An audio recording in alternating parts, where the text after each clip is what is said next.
প্রিয় শিক্ষার্থী বন্ধুরা, তোমরা যারা ক্লাস 10 দশম শ্রেণীতে পড়াশোনা করছো, জীবন বিজ্ঞান পরীক্ষা তোমাদের একদম ঘাড়ের ওপর। সময় খুব বেশি নেই। এই কম সময়েও তোমরা জীবন বিজ্ঞান বিষয়ে দুর্দান্ত রেজাল্ট করতে পারবে। ফার্স্ট ইউনিট টেস্ট জীবন বিজ্ঞান পরীক্ষার জন্য ঠিক কোন প্রশ্নগুলো গুরুত্বপূর্ণ রয়েছে, সেই গুরুত্বপূর্ণ প্রশ্নগুলি দিয়ে সাজানো রয়েছে আজকের আমাদের এই নমুনা প্রশ্নপত্র। হ্যাঁ, আজকের এই ভিডিওতে শেয়ার করতে চলেছি জীবন বিজ্ঞান বিষয়ে একটি চূড়ান্ত গুরুত্বপূর্ণ নমুনা প্রশ্নপত্র। দেখো, সাজেশন বলে অনেক প্রশ্ন দিয়ে দেবো তেমনটা নয়। আজকের এই ভিডিওতে আমরা জীবন বিজ্ঞান বিষয়ে একটি নমুনা প্রশ্নপত্র শেয়ার করছি। এর আগে একটি নমুনা প্রশ্নপত্র শেয়ার করেছি উত্তর সহ। জীবন বিজ্ঞান বিষয়ে সেই নমুনা প্রশ্নপত্রে থাকা প্রতিটা প্রশ্ন তোমরা খুব ভালো করে পড়ে নেবে। আর আজকের এই ভিডিওতে যে নমুনা প্রশ্নপত্রটি আমরা উত্তর সহ শেয়ার করব, এই প্রশ্নপত্র থেকেও প্রতিটা প্রশ্ন তোমরা পড়ে নেবে। দুটি নমুনা প্রশ্নপত্র সেট তোমরা পড়ে নাও, অধিকাংশ প্রশ্নই তোমরা কমন পাবে। কথাটা মিলিয়ে নিও। যেমনভাবে এর আগের যতগুলি পরীক্ষা হয়ে গেছে, তোমাদের সমস্ত পরীক্ষাতে আমাদের দেওয়া সাজেশন কতটা কার্যকর হয়েছে স্টুডেন্টরা কমেন্ট করে জানিয়েছে, আমরা অনেক রেসপন্স পেয়েছি ভালো। তো সেক্ষেত্রে আশা করব আমাদের আজকের এই ভিডিওতে জীবন বিজ্ঞান বিষয়ে যে প্রশ্নগুলো শেয়ার করা হবে, সেই প্রতিটা প্রশ্ন তোমাদের পরীক্ষার জন্য ভীষণভাবে কার্যকর হবে। জীবন বিজ্ঞান বিষয়ে যে নমুনা প্রশ্নপত্রটি রয়েছে সেটা একদম প্রথম থেকে দেখে নেওয়া যাক উত্তর সহ। প্রশ্নপত্রের শুরুতেই রয়েছে একের দাগ, বলা হচ্ছে সঠিক উত্তরটি নির্বাচন করে লেখো। এখানে 8টি এমসিকিউ টাইপ প্রশ্নের উত্তর লিখতে হবে। প্রতিটি প্রশ্নের মান 1 নম্বর করে, টোটাল 8 নম্বর রয়েছে। এখানে আমরা প্রতিটা এমসিকিউ টাইপ প্রশ্ন উত্তর সহ দেখে নেব। প্রথম প্রশ্ন, সুন্দরী গাছের শ্বাসমূলে যে চলন দেখা যায় তা হলো, উত্তর হবে প্রতিকূল জিওট্রপিক। ইম্পর্টেন্ট প্রশ্ন, খুব ভালো করে দেখে রাখো। দ্বিতীয় প্রশ্ন, ক্যালোরিজেনিক হরমোনটি হলো, এগুলির মধ্যে option C is the right answer, thyroxine. 1.3-এর প্রশ্ন, দৈহিক উষ্ণতা নিয়ন্ত্রণের সঙ্গে যুক্ত মানব মস্তিষ্কের অংশটি হলো, উত্তর হবে হাইপোথ্যালামাস। পরের প্রশ্ন, অগ্রস্থ প্রকটতায় সাহায্যকারী হরমোনটি হলো, উত্তর হবে অক্সিন। এখানে আমরা সঠিক উত্তরটিকে ডিফারেন্ট কালারের কালি দিয়ে চিহ্নিত করেছি যাতে তোমাদের বুঝতে সুবিধা হয়। এরপর 1.5-এর প্রশ্ন, আলোক উদ্দীপকের গতিপথ দ্বারা নিয়ন্ত্রিত চলনকে বলে, right answer option A, phototropic চলন। 1.6-এর প্রশ্ন, মাইটোসিস কোষ বিভাজনের কোন দশায় নিউক্লিয় পর্দা ও নিউক্লিয়াসকে অবলুপ্ত হতে দেখা যায়, উত্তর হবে প্রোফেজ। 1.7-এর প্রশ্ন, কোষ চক্রের যে দশায় ডিএনএ সংশ্লেষ ঘটে সেটি হলো, উত্তর হবে এস দশায়। এরপর 1.8-এর প্রশ্ন, মাইটোসিস কোষ বিভাজনের কোন দশায় সিস্টার ক্রোমাটিডগুলি বিচ্ছিন্ন হয়, অ্যান্সার হবে অপশান সি, অ্যানাফেজ দশায়। এই ছিল একের দাগ থেকে এমসিকিউ টাইপ প্রশ্ন, যার উত্তর সহ আলোচনা করে দিলাম। এরপর রয়েছে প্রশ্নপত্রের 2-এর দাগ, বলা হচ্ছে নির্দেশ অনুসারে নিচের প্রশ্নগুলির উত্তর দাও যে কোনো 9টি। এখানে এসএকিউ টাইপ প্রশ্ন রয়েছে 9টি। এসএকিউ টাইপ প্রশ্নের উত্তর লিখতে হবে। প্রতিটি প্রশ্নের মান 1 নম্বর করে, টোটাল 9 নম্বর রয়েছে। আমরা এই এসএকিউ টাইপ প্রশ্নের ক্ষেত্রেও উত্তর সহ প্রতিটা প্রশ্ন দেখে নেব। প্রথম প্রশ্ন, ডাবের জলে অর্থাৎ নারকেলে কোন হরমোন থাকে, উত্তর হবে সাইটোকাইনিন। দ্বিতীয় প্রশ্ন, নিউরনের যে অংশ থেকে অ্যাকশন উৎপন্ন হয় তাকে কি বলে, উত্তর হবে অ্যাকশন হেলিক বলে। পরের প্রশ্ন, কোন প্রকার স্নায়ু উদ্দীপনা গ্রহণ করে কেন্দ্রীয় স্নায়ুতন্ত্রে পাঠায়, উত্তর হবে সংজ্ঞাবহ স্নায়ু। 2.4-এর প্রশ্ন, মানুষের অক্ষিগোলকের আলোক সুবেদী স্তরটির নাম কি, উত্তর হবে অক্ষিগোলকের আলোক সুবেদী স্তরটি হলো রেটিনা। যে প্রশ্নগুলি এখানে দেখছো প্রতিটা প্রশ্নই কিন্তু পরীক্ষার জন্য ভীষণ গুরুত্বপূর্ণ। উত্তর সহ খুব ভালো করে দেখে রাখো। 2.5-এর প্রশ্ন, গমনের সময় মস্তিষ্কের কোন অংশ মানব দেহের ভারসাম্য নিয়ন্ত্রণ করে, উত্তর হবে গমনের সময় লঘু মস্তিষ্ক দেহের ভারসাম্য নিয়ন্ত্রণ করে। এরপর 2.6-এর প্রশ্ন, সঠিক শব্দজোড় নির্ণয় করো। দেহ মাতৃকোষ ডিপ্লয়েড, জননকোষ এখানে কি হবে, উত্তর হবে হ্যাপ্লয়েড। 2.7-এর প্রশ্ন, ক্রোমোজোম কি নিয়ে গঠিত, উত্তর হবে ক্রোমোজোম প্রধানত নিউক্লিক অ্যাসিড এবং প্রোটিন নিয়ে গঠিত। ইম্পর্টেন্ট প্রশ্ন, উত্তর সহ দেখে রাখো। এরপর 2.8-এর প্রশ্ন, ড্যাশ দশায় নিউক্লিয় পর্দা ও নিউক্লিয়াসের আবির্ভাব হয়, উত্তর হবে টেলোফেজ দশায়।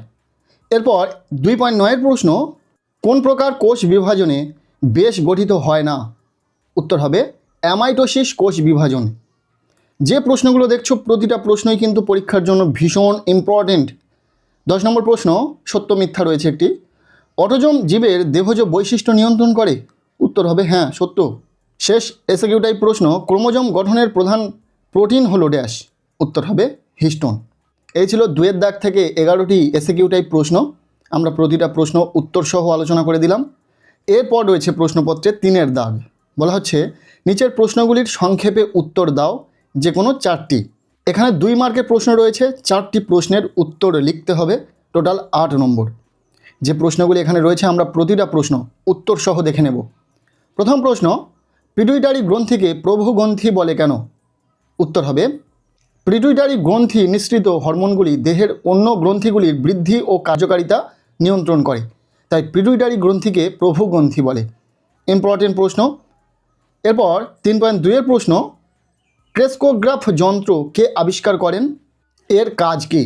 উত্তর হবে বিজ্ঞানী জগদীশচন্দ্র বসু ক্রেস্কোগ্রাফ যন্ত্র আবিষ্কার করেন। এই যন্ত্রের মাধ্যমে উদ্ভিদের সাড়া প্রদান পরিমাপ করা হয়। এই প্রশ্নটিও পরীক্ষার জন্য ইম্পর্টেন্ট। এরপর 3.3-এর প্রশ্ন, হরমোনকে রাসায়নিক দূত বলে কেন? উত্তর হবে হরমোন উৎপত্তি স্থল থেকে বাহিত হয়ে অন্য অঙ্গের কোলাকোষে রাসায়নিক বার্তা প্রেরণ করে সেই কোষের কার্যকারিতা নিয়ন্ত্রণ করে, তাই হরমোনকে রাসায়নিক দূত বা রাসায়নিক বার্তাবহ বলে। এই প্রশ্নটিও পরীক্ষার জন্য ভীষণ ইম্পর্টেন্ট, পরীক্ষাতে আসতে পারে, তাই খুব ভালো করে দেখে রাখো। যেহেতু আমরা উত্তর সহ প্রতিটা প্রশ্ন শেয়ার করছি, জাস্ট একবার চোখ বুলিয়ে রাখলেই কিন্তু পরীক্ষাতে প্রশ্ন আসলেই লিখতে পারবে। খুব ভালো করে দেখে রাখো। এরপর 3.4-এর প্রশ্ন, মেনিনজেসের 2টি কাজ লেখো। নাম্বার 1, কেন্দ্রীয় স্নায়ুতন্ত্র অর্থাৎ মস্তিষ্ক ও সুষুম্নাকাণ্ডকে রক্ষা করা। আর নাম্বার 2, এটি মস্তিষ্ককে জীবাণুর আক্রমণ থেকে রক্ষা করে। এই প্রশ্নটিও পরীক্ষার জন্য ভীষণ সাজেস্টিভ। এরপর 3.5-এর প্রশ্ন, ইউক্রোমাটিন ও হেটারোক্রোমাটিন কাকে বলে? উত্তর হবে কোষ বিভাজনের ইন্টারফেস দশায় ক্রোমাটিন জালিকাকে রঞ্জক দ্বারা রঞ্জিত করলে যে অংশ হালকা রং ধারণ করে তাকে ইউক্রোমাটিন এবং যে অংশ গাঢ় রং ধারণ করে তাকে হেটারোক্রোমাটিন বলে। তোমরা যারা পড়াশোনা করেছো একটু তোমরা বুঝতেই পারছো যে প্রশ্নগুলো এখানে রয়েছে প্রতিটা প্রশ্ন কতটা সাজেস্টিভ, কাজেই খুব ভালো করে পড়তে হবে। নেক্সট 3.6-এর প্রশ্ন, মাইটোসিস কোষ বিভাজনকে সমবিভাজন বলে কেন? উত্তর হবে এই পদ্ধতিতে কোষের নিউক্লিয়াসটি একবার মাত্র বিভাজিত হয়ে মাতৃকোষের সমগুণ সম্পন্ন ও সমসংখ্যক ক্রোমোজোমযুক্ত 2টি অপত্য কোষ উৎপন্ন করে, তাই মাইটোসিসকে সমবিভাজন বলে। ইম্পর্টেন্ট প্রশ্ন। নেক্সট রয়েছে প্রশ্নপত্রে 4-এর দাগ। বলা হচ্ছে নিচের প্রশ্নগুলির উত্তর দাও। এখানে রয়েছে 5 মার্কের বড় প্রশ্ন, 3টি প্রশ্নের উত্তর লিখতে হবে, টোটাল 15 নম্বর রয়েছে। যে প্রশ্নগুলি এখানে রয়েছে খুব ভালো করে পড়ো। আর ইতিমধ্যে আমরা জীবনবিজ্ঞান বিষয়ে একটি নমুনা প্রশ্নপত্র উত্তর সহ শেয়ার করেছি। সেই প্রশ্নপত্রে 5 মার্কের জন্য যে প্রশ্নগুলো রয়েছে যদি তোমরা পড়ে রাখতে পারো, আর এই প্রশ্নপত্রে থাকা প্রশ্নগুলো যদি তোমরা পড়ে রাখতে পারো, তাহলে নিশ্চিত রূপে তোমার জীবনবিজ্ঞান পরীক্ষাতে 5 মার্কের প্রশ্ন হুবহু কমন থাকবে। চলো এই প্রশ্নপত্রে 5 মার্কের জন্য যে প্রশ্নগুলি রয়েছে দেখে নেওয়া যাক। প্রথম প্রশ্ন, গমন কি? গমনের চালিকা শক্তিগুলি সংক্ষেপে আলোচনা করো। ইম্পর্টেন্ট প্রশ্ন। এর অথবা প্রশ্ন, মাছের গমনে মায়োটম পেশির ভূমিকা আলোচনা করো এবং প্যারামেসিয়ামের গমনের পদ্ধতি সংক্ষেপে লেখো। পরপর 2টি প্রশ্নই গুরুত্বপূর্ণ রয়েছে। এরপর 4.2-এর প্রশ্ন, হরমোনের ফিডব্যাক নিয়ন্ত্রণ কি? উদাহরণ দিয়ে ব্যাখ্যা করো। এই প্রশ্নটিও পরীক্ষাতে আসতে পারে।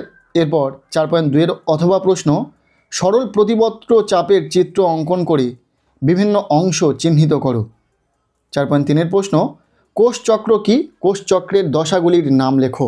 জীবনবিজ্ঞান বিষয়ে কাটা কাটা প্রশ্ন হবে তোমরা জানোই। আর 5 মার্কের বড় প্রশ্নের ক্ষেত্রে প্রতিটা প্রশ্নের একটি করে বিকল্প প্রশ্ন প্রশ্নপত্রে থাকবে, এর ফলে তোমাদেরই সুবিধা হবে। এরপর শেষ প্রশ্ন, মাইটোসিস কাকে বলে? মাইটোসিস কোষ বিভাজনের প্রোফেজ ও মেটাফেজ দশার বৈশিষ্ট্যগুলি লেখো। এই কটি প্রশ্ন তোমরা খুব ভালো করে দেখে রাখো, এখান থেকেই পরীক্ষাতে কমন পাবে। এছাড়াও আগেই বললাম যে আমরা একটি নমুনা প্রশ্নপত্র শেয়ার করেছি, সেখান থেকে গুরুত্বপূর্ণ প্রশ্নগুলি তোমরা পড়ে রাখলেই পরীক্ষাতে কমন পাবে। আমরা সাজেশন শেয়ার করিনি, জাস্ট 2টি নমুনা প্রশ্নপত্র শেয়ার করলাম, আর 2টি প্রশ্নপত্রে থাকা প্রশ্নগুলোই পড়লে তোমরা পরীক্ষাতে হুবহু কমন পাবে। কেমন লাগলো আজকের এই ভিডিওটি অবশ্যই কমেন্ট সেকশানে জানিও। জীবনবিজ্ঞান বিষয়ে এই নমুনা প্রশ্নপত্রে থাকা ফার্স্ট ইউনিট টেস্ট ক্লাস 10-এর ছাত্রছাত্রীদেরকে বলবো প্রতিটা প্রশ্ন তোমরা খুব ভালো করে পড়ে নাও। আজকের এই ভিডিওটি ভালো লেগে থাকলে লাইক করে দাও। আমাদের এই চ্যানেলে নতুন হলে চ্যানেলটিকে সাবস্ক্রাইব করে রাখো, আর পারলে ভিডিওটি বন্ধুদের সাথে প্রচুর শেয়ার করে দাও। প্রত্যেকের জীবনবিজ্ঞান পরীক্ষা খুব ভালো হোক, সবার জন্য শুভ কামনা রইল।